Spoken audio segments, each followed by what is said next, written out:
Good day, everyone. So I'll be discussing a problem about strength of materials. So this is the number 2 of our quiz number 3.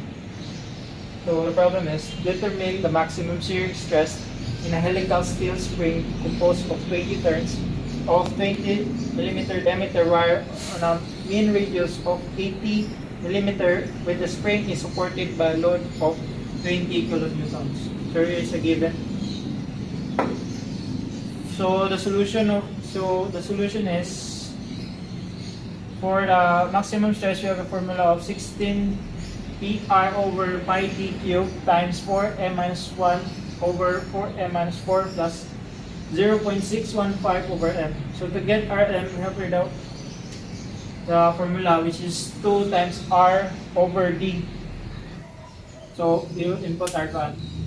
So 2 times 80 over 20, we will get result of 8. So now we will use the formula which is 16 PR over pi dr. So after we put our given, we will have the result of 120.6 megapascal maximum stress. Problem number 3. So, a solid steel shaft having a diameter of 100 mm has an allowable shearing stress of 80 MPa.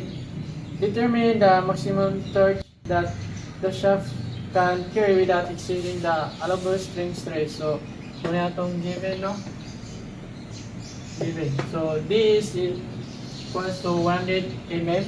So, atong allowable shearing stress is 80 megapascal. So we have a solution. So to get the solution, we have get the formula. So this is the formula. The shearing stress equals to PR over G is equals to 16T over the pi d cube. So pagkuha ni, so we need to input lang atong mga given sa atong formula. So atong shearing stress is empty 80 megapascal, so equals to 16T, and over pi ang atong 100 mm cube, so 15,707,963 nm. So we need to convert this, so convert na to into kNm. So mo na siya ang bukas kung convert na to kNm. So the T 15.71 kNm. So for problem number 4 in our quiz 3, determine the ratio of the shear modulus to the modulus of elasticity of material having a Poisson's ratio of 0.25. For the formula, G is equal to E over 2 times 1 plus V. So for the E, which is our modulus of elasticity, our G is our modulus of rigidity, and V is our Poisson's ratio. So G equals to 1 over 2 times 1 plus Poisson's ratio, which is 0.25. So hence the required value of the ratio of modulus of rigidity to modulus of elasticity is 0.4. So next problem. So a metal specimen 36 mm sumani in a diameter as a length of 360 mm and a force of 300 kN. Elongates the length by 1.20 mm. And what is the modulus of elasticity? So first, we have the solution, and we have our formula. The elongates equals to PL over the E times A. So input lang na to mga given dire sa boss. We have sa itong elongate is 1.20 mm equals to our force is 300 times 10 times the our length of 360 mm and over of pi over 4 times our specimen na nagkuhan siya of 36 square times A. So atong ipangita man ang A. So we have our A. So 88,419.4 mm squared. So need to our i-convert na to siya in GPA. So, mo na itong pan in GPA, ang atong E is equal to 88.419 of GPA. So you have here the problem number 6 of our quiz 3. The problem is a steel having a length of 1 meter has a cross-sectional area of 100 meters squared. If it is subjected to an axial tensile force, compute the stiffness of the rod. Use elasticity is equals to 200 gigapascal. Our steel length is 1 meter. Our cross-sectional area is 100 meters squared. Our elasticity is 200 GPa. Just to find the stiffness of the bar, we have here the formula K is equals to P over elongate over P over TL over A times E is equals AE. So we substitute our given 100 times 200,000 over 1,000, we will get the A is equals 20,000 Newton per mm. So we convert it to kilonewton, so we will get 28 kilonewton per millimeter. That would be all. So we have here another problem. A 5-meter rod having a uniform cross-section area of 1,000 millimeter squared is secured between two walls 5 meters apart. The load on the rod is 0 at 25 degrees Celsius. And elasticity is 200 GPa. And delta is equals to 11.25 times negative 10 negative power of negative 6. The question is, when the temperature rises 57 degrees Celsius, what is the stress in a rod assuming that the walls are rigid? So you have here the formula, which is stress is equals to alpha E delta T. So our alpha is 11.25 times 10 to the power of 6, negative 6 times E, which is 200,000 times our delta is 57 minus temperature of 27, and we will get 67.5 megapascal compression. This is the continuation of our previous problem. So, which of the following gives the stress in a rod if the walls spring together a total distance of 0.5 millimeter?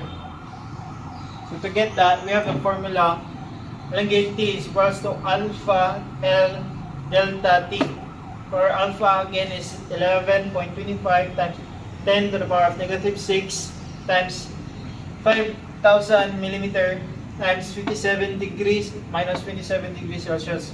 We will get 1.6875 millimeter. So we will subtract it with the distance of the spring wall, which is 0.5. So equals to 1.1875 millimeter. Just to get the equation, P is equals to 1.687, subtracted by the distance of our spring wall, which is 0.5. So we will get 1.1875 millimeter. And the formula of elongate P is equals to stress L equals to E. So we will just substitute it. Stress times 5,000 divided by 200,000. We will get 47.5 megapascal compression. Next problem. A hollow steel shaft has an outside diameter of 220 mm and an inside diameter of 200 mm. Determine the third that will cause a stress of 75.5 MPa and in the shaft. So this is our given. The outside diameter is equals to 220 mm. Inside diameter is 200 mm and our stress is 75.5. So this is the solution, and we have the one formula. The T equals to TRG over G. It equals to R equals 220 over 2. So divide that 220 sa 2 and 110 mm. So this makes our this formula. G equals to pi over 32 times outside and inside diameter equals to pi over 32. Now we have 220 to the power of 4 minus 200 to the power of 4. So, muna ang gawas pag atong scientific calculator, ang atong answer diri na part is 72,900,000 and mm to the power of 4. So, in our stress, 75.5 is equals to our T times 110 is over 72,900,657. So we have our new solution. Our T is 50.04 times 10 to the power of 6 nm. So i-convert na to ni into kg. So our final answer is the T is equals to 50.04 km. So that's all. So next problem. A 10-walled cylinder shell has an internal diameter of 2 meter and is fabricated from plates 20 mm thick. The tensile strength of the plates is 400 mm squared. The factor of safety is 6. Young's modulus is 200 GPa and the Poisson's ratio is 0.30. Calculate the safe pressure in the shell. So this are our formula.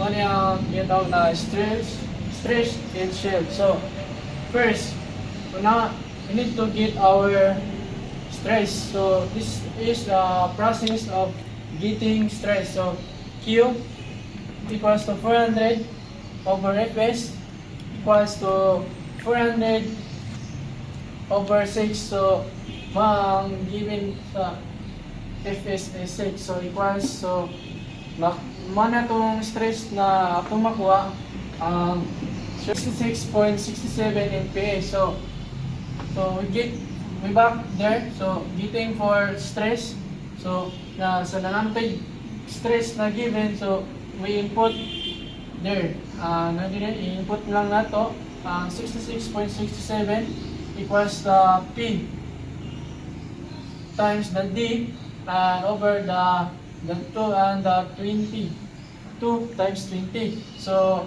final answer is the P equals to 1.33 MPa. That's next problem. A cube of material is subjected to compressive stress on each of its faces. If the Poisson's ratio is 0.25 and the modulus of elasticity is 250 GPa, calculate the compressive stress if the volume of the cube is reduced by 0.15%. So here's the given. Our 0.15% is equals to 0.0015. Our Poisson's ratio is 0.25 and our E is equals to 250 GPa. So solution, here's our formula. Delta V 3 times 1 minus 2 the Poisson's ratio times the stress over the A. So na-find naman nato ang 0.015 dili sa given pa lang. So we just input and ang atong equals our 3 times 1 times the Poisson's ratio times the delta times the stress.